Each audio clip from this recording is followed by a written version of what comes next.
the federal task force logs more than 1 million hours of investigative work, follows more than 40,000 leads, and collects nearly 3.5 tons of evidence. Next to 9/11 and the Unabomber case, it is the most expensive investigation in U.S. history. Finally, 4 months after the bombing, just 2 people are indicted on murder and conspiracy charges. In announcing the 11-count indictment of Timothy McVeigh and Terry Nichols, federal prosecutors described a surprisingly simple and small conspiracy. Evidence against McVeigh includes the clothes he was wearing when he was arrested, which tested positive for chemical residue used in the explosive. McVeigh's fingerprints are also found on a receipt at Nichols' home for 2,000 pounds of fertilizer used to make the bomb. The indictment alleges that McVeigh and Nichols planned this bombing. They selected the target of the Murrah building. Other evidence links McVeigh and Nichols to each other and to different elements of the crime. Timothy McVeigh's divorced parents posed briefly for pictures this morning before heading into the courthouse to hear the United States of America versus their son. Timothy McVeigh's trial begins 2 years after the bombing in Denver, Colorado. We're ready. Defense attorney Stephen Jones and government prosecutors walked past a group of Oklahoma City survivors on their way in, including Roy Sells, who lost his wife in the attack. I think when the trial's over, maybe I'll be able to move on with my life. I think it's taken the 2 years for me to get to the point that I could really be in the courtroom. Timothy McVeigh's lawyers point to what they say are holes in the prosecution's case. First and foremost are the conflicting descriptions by witnesses at Elliott's Body Shop in Kansas, where the Ryder truck that carried the Oklahoma City bomb was rented. The defense hopes to create doubt about who rented the truck. The chain of evidence is also a problem. There are doubts as well about the FBI lab tests on things like fingerprints and bomb residue. That test results were skewed to buttress the prosecution's case. Information that we have received, which I cannot discuss in detail, would suggest that the defense should investigate carefully how the FBI laboratory arrived at its results in this case. Key witnesses for the prosecution are Tim's sister, Jennifer, and Michael and Lori Fortier. Fortier agrees to testify after pleading guilty to charges of failing to report the planned attack and lying to the FBI. He would be sentenced to 12 years in prison. Fortier is expected to tell how he and McVeigh cased the Murrah building, how burglaries were carried out to help finance the attack, and Fortier's wife can testify that McVeigh showed her a model of the bomb during a visit to their Kingman, Arizona trailer. The defense is prepared to argue that McVeigh did not drive or rent the truck that carried the bomb, did not assemble the bomb or detonate it.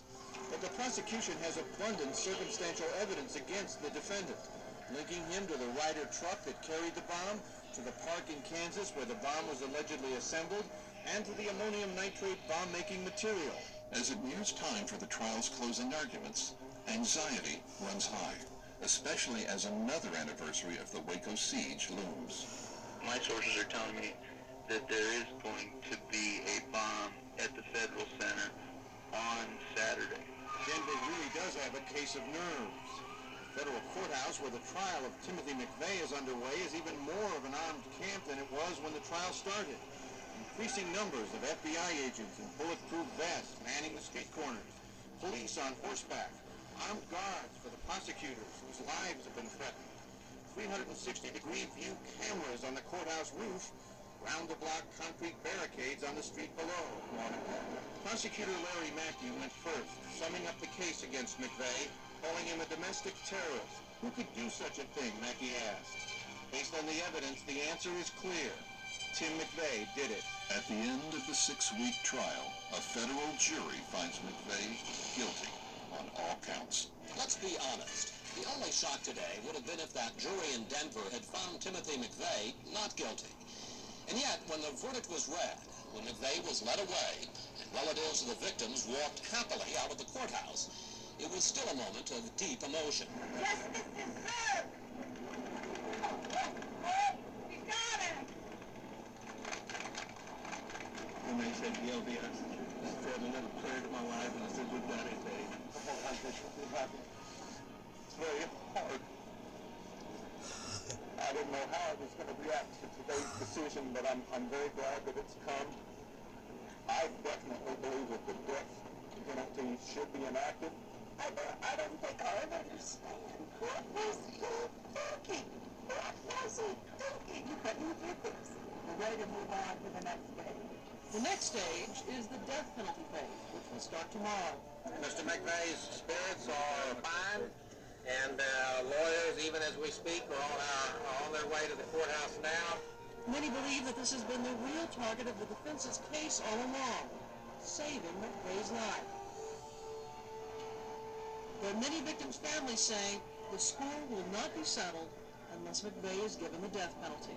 On June 13th, 1997, after hearing arguments in the penalty phase of the trial, the jury unanimously decides McVeigh should be sentenced to death.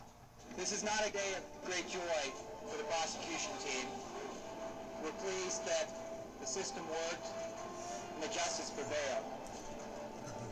But the verdict doesn't diminish the great sadness that occurred in Oklahoma City 2 years ago. On December 23, 1997, a different jury finds Terry Nichols guilty of conspiracy and 8 counts of manslaughter. He is sentenced to life in prison.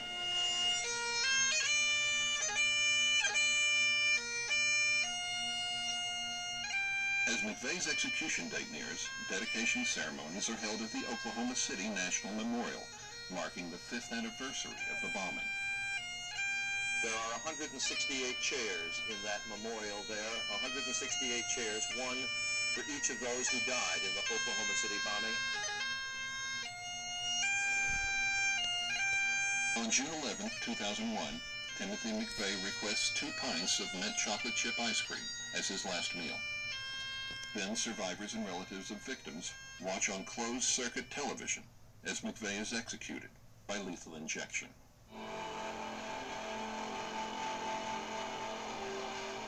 It's hard to keep our eyes on the screen because he had such a cold look in his face. And he knew he was looking at us. And he got what he wanted. It breaks my heart that this man caused this on himself by murdering so many people. People have obviously many different conflicting emotions, but the reality is this evil that came here, this evil that did this, no longer will walk the face of the earth, and that's a comforting thought to a lot of people. There has to be a closure, and maybe, thank God, this is it.